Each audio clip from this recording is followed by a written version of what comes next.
Oi, eu sou o professor Felipe Nogueira. Eu quero tratar com você sobre um tema extremamente importante para o Enem, que é o conhecimento acerca das 5 competências para a sua redação. Veja só, toda prova que se preze tem um edital. A redação do Enem não é diferente. Nela, a gente tem uma série de competências, uma série de atributos que são necessários para a validação do seu texto. E a partir dessas competências é que seu texto é avaliado.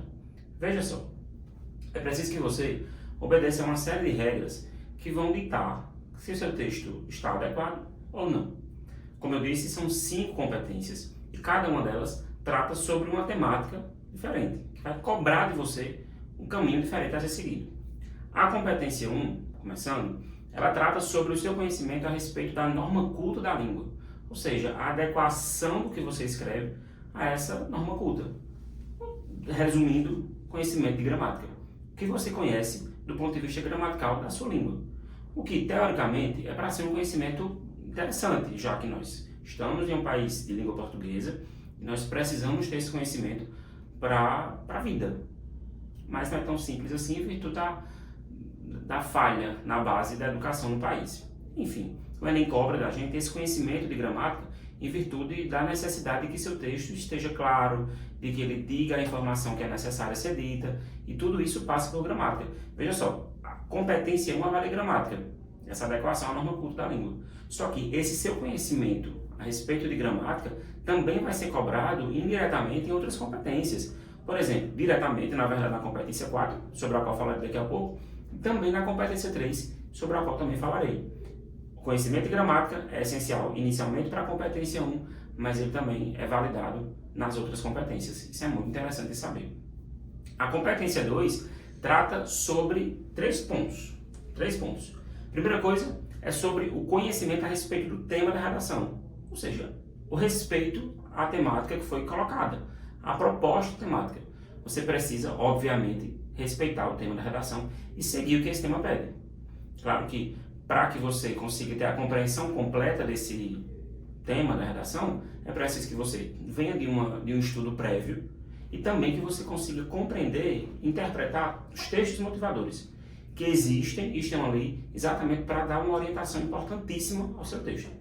O segundo ponto a respeito de competência 2 é o seguinte: nós temos que utilizar um repertório sociocultural que fale, que utilize, que seja validado a partir da relação que você dá, ou com o tema da redação, e isso cabe mais na introdução, falaremos em uma aula específica, ou vinculado também à linha argumentativa nos desenvolvimentos. Falaremos também sobre esse ponto em uma aula específica.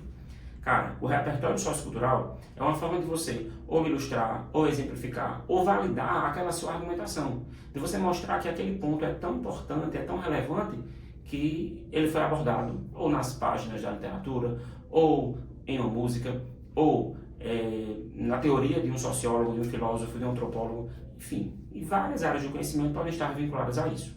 O terceiro ponto dessa competência 2 é o respeito ao tipo de texto. Você precisa fazer um texto dissertativo e argumentativo, que é um texto que tem uma estrutura própria, com introdução, desenvolvimento, conclusão, uma tese, um projeto de texto, uma organização textual própria desse tipo de texto. Então você precisa segui-lo, obviamente. Qualquer tipo de texto que esteja diferente disso, ele vai ser penalizado. Você pode chegar até a penalização máxima, que é a nota 0, em virtude do desrespeito ao tipo de texto. Vai que você faz um texto narrativo, por exemplo, um texto que seja predominantemente descritivo, ele vai ser zerado. A competência 2 trata desses 3 pontos. Veja que são 3 pontos importantíssimos, resumidos em uma competência. Ela é importantíssima. A competência 3, por sua vez, fala sobre coerência textual. Eu posso resumir essa competência 3 em coerência textual. Mas o que é isso, professor? A competência 3, a coerência textual, ela fala sobre a unidade do seu texto. Como o seu texto precisa ser único. O que é isso? Você prometer e cumprir. É você ter um projeto de texto. O projeto de texto é importantíssimo. O planejamento prévio à escrita, o Enem fala sobre isso de forma muito clara. O planejamento prévio à escrita, para que esse seu texto ele esteja completamente organizado antes de você começar a rascunhar. É preciso que haja esse projeto de texto e essa organização prévia. E tudo isso vai ser validado a partir de uma ideia de autoria. De o corretor conseguir interpretar e entender que o texto é realmente seu. Ele vai conseguir entender isso a partir da leitura do seu texto. E aí, cuidado com textos prontos, com aquelas redações que são completamente engessadas, isso pode invalidar a ideia da autoria do seu texto. Muito cuidado com isso. A competência 3, junto à competência 1, é uma competência que é extremamente difícil de ser fechada. Não é impossível. A partir do seu treinamento, de como você pratica, você consegue fechar. Mas é preciso intensificar esse treinamento. Eu tinha falado da relação dessa competência 3 com a competência 1 do ponto de vista de gramática. Por quê? Porque se você tem conhecimento de gramática, você consegue deixar suas ideias muito mais claras. Se você muda uma vírgula de lugar, por exemplo, você pode dizer uma informação completamente diferente daquela que você queria dizer anteriormente. Se você não sabe acentuar uma palavra, você pode mudar essa palavra.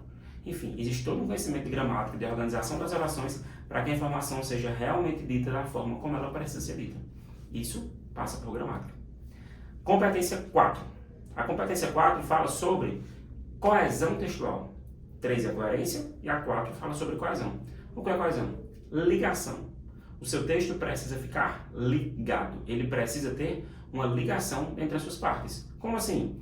É preciso que haja uma ligação, uma conexão entre o parágrafo de introdução e o D1 e o D2, o D2 e a conclusão. E dentro dos próprios parágrafos é preciso que haja também essa ligação. Mas veja, não é qualquer conectivo, não é qualquer operador argumentativo. É preciso que esses conectivos eles tragam informações que mostrem realmente essa ligação entre uma oração e outra. É muito importante, porque se você utiliza um conectivo que não tem relação de ligação entre a oração anterior e a oração posterior, a informação ela fica incorreta. E essa informação ela vai ficar confusa para o corretor. E você pode, assim como eu tinha falado anteriormente, mudar o sentido do que você tinha tratado anteriormente. Isso pode ser prejudicial tanto para a competência 4 quanto para a competência 3. Eu também falei da relação da competência 4 com conhecimento de gramática. Esses conectivos, eles são conjunções, preposições, advérbios, pronomes. Todas essas classes gramaticais são estudadas no estudo de gramática. É preciso conhecimento de gramática. Olha essa relação importantíssima. Eu tenho, por último, não menos importante, a competência 5, que é aquela que vai ajudar a gente a fechar a ideia do texto. A competência 5 fala sobre uma proposta de intervenção. Veja só, você obrigatoriamente no seu texto vai precisar trazer uma problemática. Por mais que o tema venha em forma de positividade, pode acontecer isso, o tema pode vir positivo, falar sobre a importância de algo, é preciso, por causa dessa ideia da proposta de intervenção, que a sua argumentação ela leve para um problema. Ela transforme aquilo que é positivo em um caráter negativo. Traga o porquê, por exemplo, daquela característica positiva não se efetivar na sociedade. Para que você tenha possibilidade de, na conclusão, poder intervir e resolver o problema. É preciso que haja uma intervenção, uma solução para o problema. Veja, não é a solução perfeita do mundo, aquele negócio. Não. É preciso que você traga uma solução que seja minimamente viável e que tenha relação com aquilo que você trouxe. Tem que ter relação com o tema e ter relação com a linha argumentativa que você tratou. Isso vai ajudar tanto nessa lógica da competência 5, que tem 5 elementos, mas que nós vamos falar sobre esses 5 elementos numa aula específica de conclusão, quanto também em relação ao tema. Você precisa usar esses 5 elementos, sobre os quais nós falaremos em breve, para tratar sobre o tema, resolver o tema, o problema do tema e também resolver a problemática que você tratou no texto. Isso vai ajudar na competência 3 também. Veja, tanto na competência 5 quanto na competência 3. Espero que essa nossa aula tenha ajudado você a compreender um pouco sobre essas competências. Até a próxima aula.